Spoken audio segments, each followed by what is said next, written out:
மாவட்டத்தில் இருக்க சிதம்பரம் கோயிலுக்கு பக்கத்துல இருக்க பாசுபதீஸ்வரர் கோயில் பல விதங்கள்ல முக்கியத்துவம் வாய்ந்ததுன்னு பார்த்தோம். அதாவது அண்ணாமலை பல்கலைக்கழகத்துல இருக்கிறதுனால ஒண்ணு. ரெண்டாவது அது 7ஆம் நூற்றாண்டுல இருந்துச்சு. அப்போ அந்த கட்டுமான கலை எல்லாம் பார்க்க முடியுது.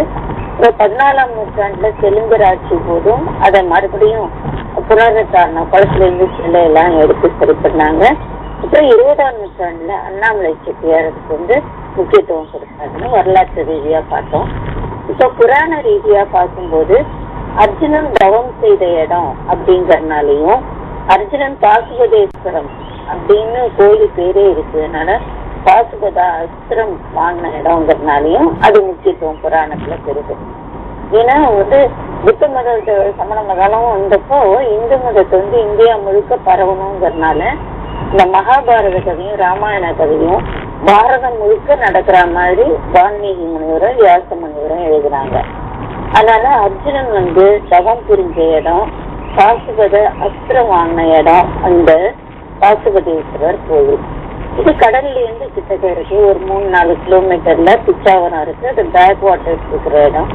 அதுக்கு பக்கத்துல சதுப்பு நில காடுகள் இருந்திருக்கிறதுனால தென்னிந்தியாலே 3 இடங்கள்லதான் சதுப்பு நில காடுகள் இருக்கு. அதுல இது ஒண்ணுங்கிறதுனாலையும் இந்த பாசுபதேஸ்வரர் கோயில் முக்கியத்துவம் பெறுகிறது.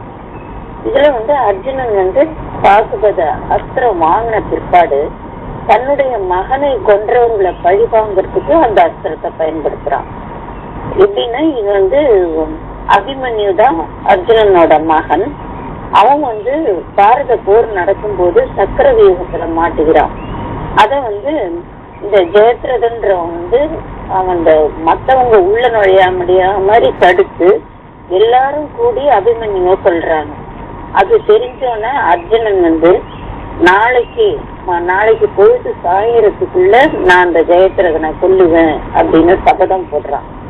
கிருஷ்ணர் சொல்றாரு அவசரப்பட்ட, ஏன்னா ஜெயத்ரதனோட தலை கீழே விழுந்தா யாரு தலையை கீழே போட்டாங்களோ அவங்களோட தலை வெடிச்சிரும்ட்டு ஒரு வரம் வாங்கியிருக்கான். அவனை எப்படி கொல்றதுன்றது நான் சொல்றேன், நீ பாத்துட்டு சாயங்காலத்துக்குள்ள எப்படி கொல்ல போறேன்னு தெரியலன்னு சொல்றாரு. அப்ப அர்ஜுனன் சாயங்காலம் வரைக்கும் பார்த்துட்டு இருந்துட்டு முடியலன்னு சொன்னோன்னே நான் தீ குளிக்கிறதுக்கு ஏற்பாடு பண்றேங்கிறப்ப இவரு என்ன செய்யறாரு, அந்த சூரியனை மறைச்சிடுறாரு. கிருஷ்ணன் தன்னுடைய சக்கரத்தை பயன்படுத்தி நீக்கிறாரு. உடனே இருட்டி போயிடுச்சுன்னு சொல்லிட்டு எல்லாரும் கூடி அர்ஜுனன் சாகரத பாக்குறாங்க. பாக்குறதுக்கு கூடி இருக்கிறப்ப ஜெயத்ரதனும் எட்டி பாக்குறான். உடனே கிருஷ்ணன் தன்னுடைய சக்கரத்தை சூரியனை வச்சு விளக்கிடுறாரு. உடனே சூரியன் நல்லா தோணுனோன்னா நாள் இன்னும் மிச்சம் இருக்குங்கிற தெரிஞ்சு ஜெயத்ரதன் பயப்படுறான். அப்பதான் அர்ஜுனன் தன்னுடைய பாசுபத அஸ்திரத்தை எடுத்து ஜெயத்ரதன் மேல விடுறான். விடும்போது கிருஷ்ணர் சொல்றாரு, அவனோட தலைய கீழே விழாம அவங்க அப்பா பக்கத்துல இருக்க காட்டுல தவம் புரிஞ்சிட்டு இருக்கிறாரு. ஏன்னா அபிமன்யுவை கொலை பண்ணாக்கா அர்ஜுனன் விடமாட்டான் அப்படின்ட்டு தவம் பண்ணிட்டு இருக்காரு. அவரோட கையில போய் இந்த தலை விழறா மாதிரி நீ அஸ்திரத்தை உபயோகப்படுத்து அப்படிங்கிறாரு கிருஷ்ணர்.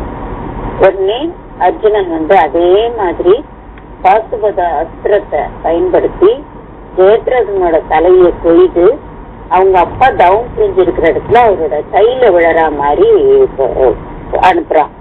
உடனே அவரு தவம் புரிஞ்சிட்டு இருக்கிறவரு கையில எது விழுந்துருச்சுன்னு கீழே போடுறாருல, தலையை யார் கீழே போடுறாங்களோ அவங்களோட தலை வெடிச்சிருங்கிறதுனால அவங்க அப்பாவோட தலையும் வெடிச்சிருது, ஜெயத்ரதனும் செத்துடுறான். இதுக்கு உதவியா இருந்தது பாசுபத அஸ்திரம். அந்த பாசுபத அஸ்திரத்தை வாங்கின இடம்ங்கிறதுனால பாசுபதேஸ்வரர் கோயில் ரொம்ப புகழ் பெற்றது. பாரதத்துல அர்ஜுனன் தன்னுடைய மகனை கொன்னவனை பழி வாங்குறதுக்கு இந்த அஸ்திரம் உதவிச்சுங்கிறதுனால இந்த கோயில் சிறப்படையுது. இந்த கோயில் வரலாற்று ரீதியாகவும் முகமதியரோட களப்பிரரோட இதெல்லாம் அழிவு நிலையில இருந்ததை தெலுங்கர்கள் விஜயநகர சாம்ராஜ்யம் மீட்டெடுத்தது. அண்ணாமலை அரசர் இதை மீட்டெடுத்தது மட்டும் இல்லாம அதை சரி பண்ணது மட்டும் இல்லாம இதை சுற்றி பெரிய ஒரு சாதாரண ஸ்கூல்லேருந்து உயர்நிலை பள்ளியிலேருந்து கல்லூரி வரைக்கும் கொண்டு வந்திருக்கிறாரு. மீனாட்சி கல்லூரியோட முதல் அண்ணாமலை பல்கலைக்கழகம் அவரோட மூதாதையை சேர்ந்த பெண்மணியோட பேரால் தான் எல்லாத்தையும் அமைச்சிருக்கிறாரு அண்ணாமலை செட்டியார்.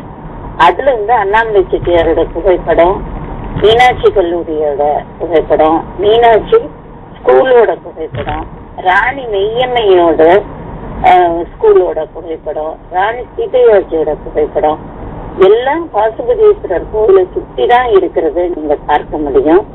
இதுல இவரு அண்ணாமலை செட்டியாரோட புகைப்படம் இதுவும் அண்ணாமலை பல்கலைக்கழகத்திலே இருக்கு. அண்ணாமலை பல்கலைக்கழகத்தை சேர்ந்தவங்க, படிச்சவங்க, அதை வேலை பார்த்தவங்க எல்லாம் பாசுபதீஸ்வரர் கோயிலை மறக்க முடியாது. ஏன்னா அதனுடைய சிற்ப அற்புதங்கள் அப்படி திரும்ப மீட்டெடுக்கப்பட்டது. அதாவது குளத்துக்குள்ள மூழ்கி இருந்த அந்த சிலைகளை எல்லாம் மீட்டெடுத்து கொண்டு வந்திருக்கிறதுனால அது புகழ் வாய்ந்ததாகவும் சுற்றிலும் மரங்கள் எல்லாம் இருக்கிறதுனால இந்த பாசுபதீஸ்வரர் கோயில் முக்கியத்துவம் பெறுகிறது.